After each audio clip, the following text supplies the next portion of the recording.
Hey guys, welcome back to the channel. I'd like to do this quick Planeswalker review for you folks today. This Planeswalker review, of course, is going to be on Raw, Leyline Prodigy. And I think this is a really interesting Planeswalker. It's got some quirks to it, it's got a personality to it, and I'll share those in the few moments coming.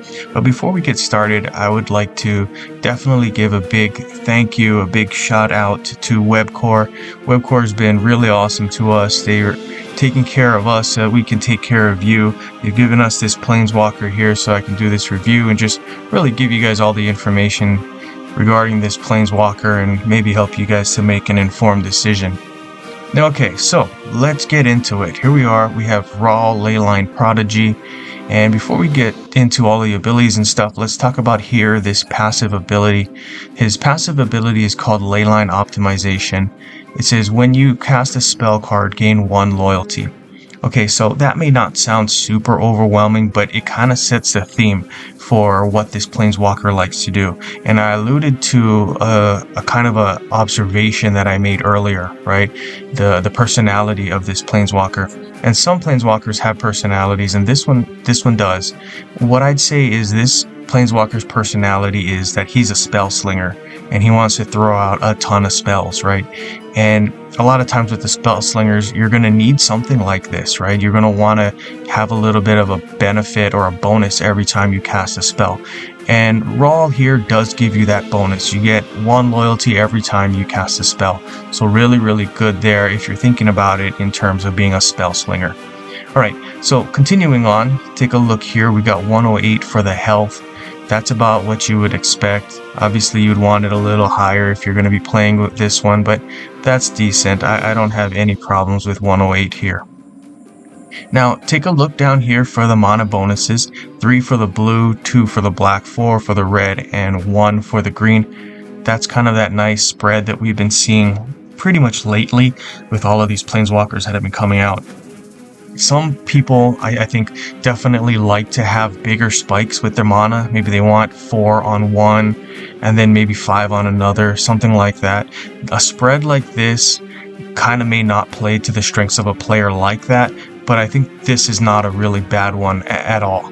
You know, I think with this one you can play a card like Sunken Citadel.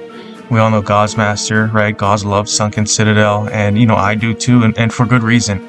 If you play Sunken Citadel with this one here, you're just going to get a huge advantage. Tons and tons of mana just flowing into the hand, and really all you're paying is 1 card out of the 10. So not bad. That's a great idea.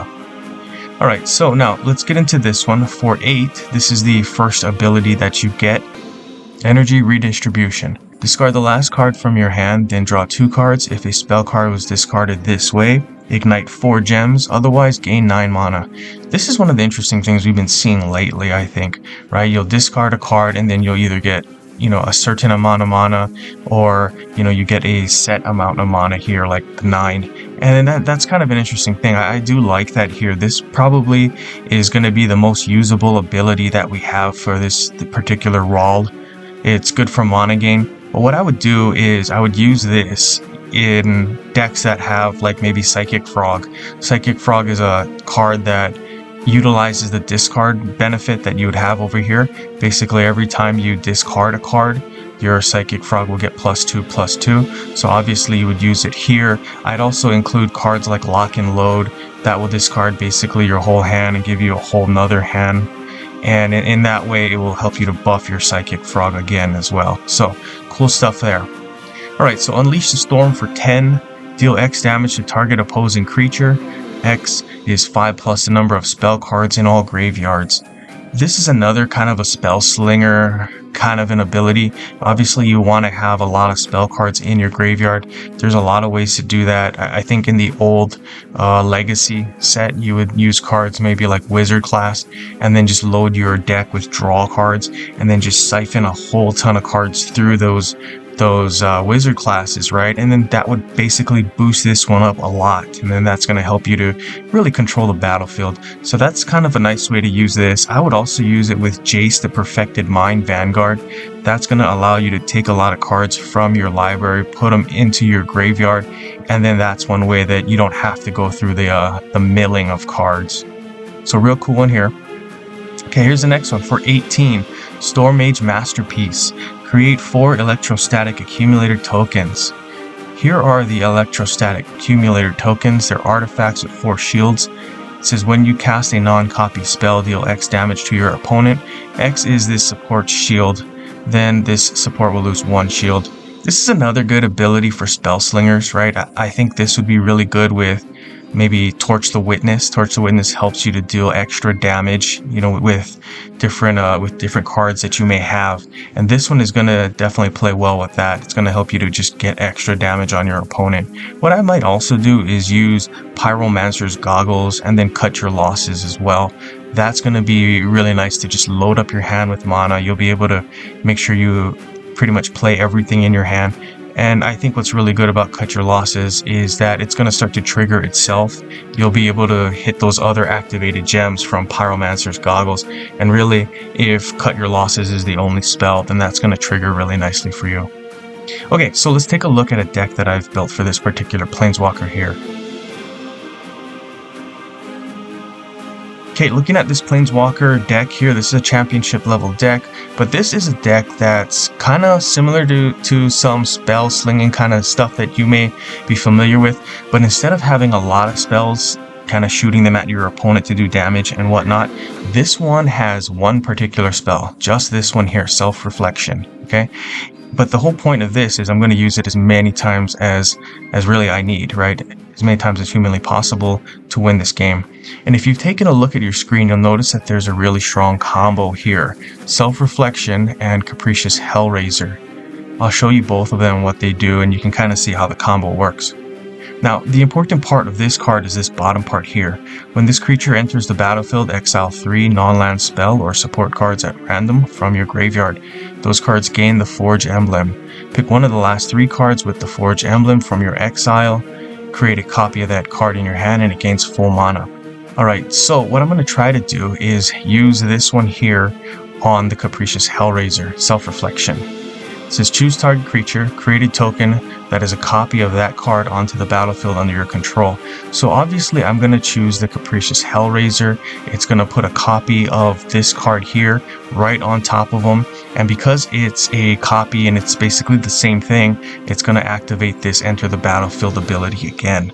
It's going to allow me to pick a card from, well, it's going to allow me to throw cards into the exile with the Forged emblem.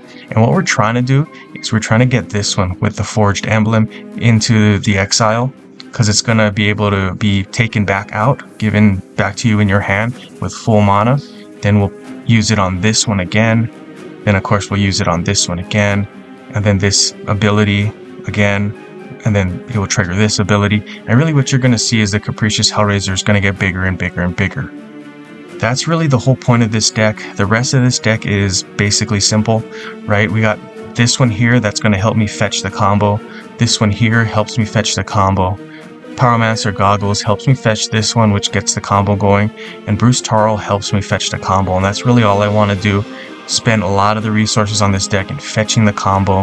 And then that's basically it. Alright, let's take a look at some gameplay. I'm really hoping to show the combo. I'm hoping to get it out early, and then that way you guys can see how amazing this combo is. And you know, before we get into this gameplay, I gotta say that this is a combo that I've seen in several places, and one of the advocates of this combo, someone who helped me to kind of learn about this, is Main Loop. I know a lot of you guys know who Main Loop is. I know that you guys maybe have even subscribed to his page. If you guys haven't, I definitely say that that's one of the really worthwhile ones here. And you know, just take a look at what he's got, and he's got a lot of good stuff. Okay, so now as we're starting out, it's looking like we have 2 of the Self-Reflections, and we got a Dihada that's almost paid off. Now, this is a 2-card combo, but it feels like a 3-card combo because you have 2 cards, right? The Capricious Hellraiser, and you also have the Self-Reflection, but you need to have 2 of one of those cards, right? And that just sounds kind of funny, but you got to have at least 2 of those Hellraisers or 2 of the Self-Reflection. Alright, so you can see exactly why we have these fetch cards in the deck, right? We obviously want to have the fetch cards because it helps us to pull the combo as quickly as we have here. And that's really super helpful. You know, I think with decks that have really strong combos, a lot of times all we want to do is just pull that combo, and then as soon as you can pull that combo, the game's over. So, you know, it really just benefits you to work on pulling that combo as fast as you can, and that's really what this deck is about. Just pulling that combo just as fast as you can. Okay, I'll tell you what, we'll go like this. We'll hit that ability here. He'll discard that last card, and we'll put 9 on our first Capricious Hellraiser. So that's going to be good. At this point, we don't need this. I'll use it anyway. I don't exactly know what I would want. Maybe something to convert gems, but no, we don't need anything. I think we'll go this, because that will put some treasures in play. The treasures are going to help if I can match those. It doesn't look like I can match any of them just straight right now, so I think we'll just go with this. Hellraiser is in, and we got some really good cascades right there. Oh, you know what? Let's do this. Self-reflection, we have one of those. And let's pop it on him real quick. And look, okay, this is cool. This is a part of what I was saying, right? It's a 2-card combo that sometimes acts like a 3-card combo. Right now, you're getting to see it look like an actual 2-card combo. And it's basically what I said in the beginning, right? We're using the self-reflection. We're choosing a target. The target obviously is the Capricious Hellraiser. Hellraiser says, okay, when this one comes into play, choose one of the first 3 cards that you have in your exile, and that will, you know, go into your, well, that will be put into your exile. It'll have the forged token on it, that forged emblem. And then anything with the forged emblem you can basically take and then use it again. And then that's basically what we're doing here. We're taking that 1 card, doing the spell slinger, right? We're not shooting spells at the opponent, but we're just shooting spells as much as we can at the Capricious Hellraiser, because we know that that's what's gonna basically win this game for us with this combo. So I'm just gonna keep on doing this repeatedly until basically this thing is big enough where we can beat our enemy. And that's gonna be pretty much the end of the video. Like I said, this is an awesome deck. Whenever you have a combo that is just so dominant like this one, what you really want to do is just spend a lot of cards just fetching the combo. Because like I said, the faster you get that combo, the faster you're going to be able to win games. And I think it's no mistake that I put all of these cards, right? There were 4 cards in there that are basically helping me get the combo. The others are basically for defense, and then you can see one here like the Cryptex. Cryptex just helps me to make sure I get mana, and then really it's about making sure I play the combo quickly. So if I get that mana out, you know, if I get that card out, it's going to be able to create a ton of convert gems and hopefully be able to pay off this guy real fast. So that's so cool. You can see this is a nice infinite combo. Our Capricious Hellraiser is getting bigger and bigger, and that's really cool. I think people will be in the comments saying, hey, why not give that thing haste? Yeah, you could give it haste if you want. I think the trade-off, obviously, is if you give them haste, you're going to be taking away probably one of the fetch cards, I would say. That makes the deck a little faster because you got haste, but then it slows down I guess the time that it takes for you to get that combo going. It's up to you. I think it's a lot of times just about your playstyle. The obvious drawback here without the haste is that if you don't play it on a previous turn, you don't play that Capricious Hellraiser on a previous turn, there's a chance your opponent can destroy it. Okay, this should be enough.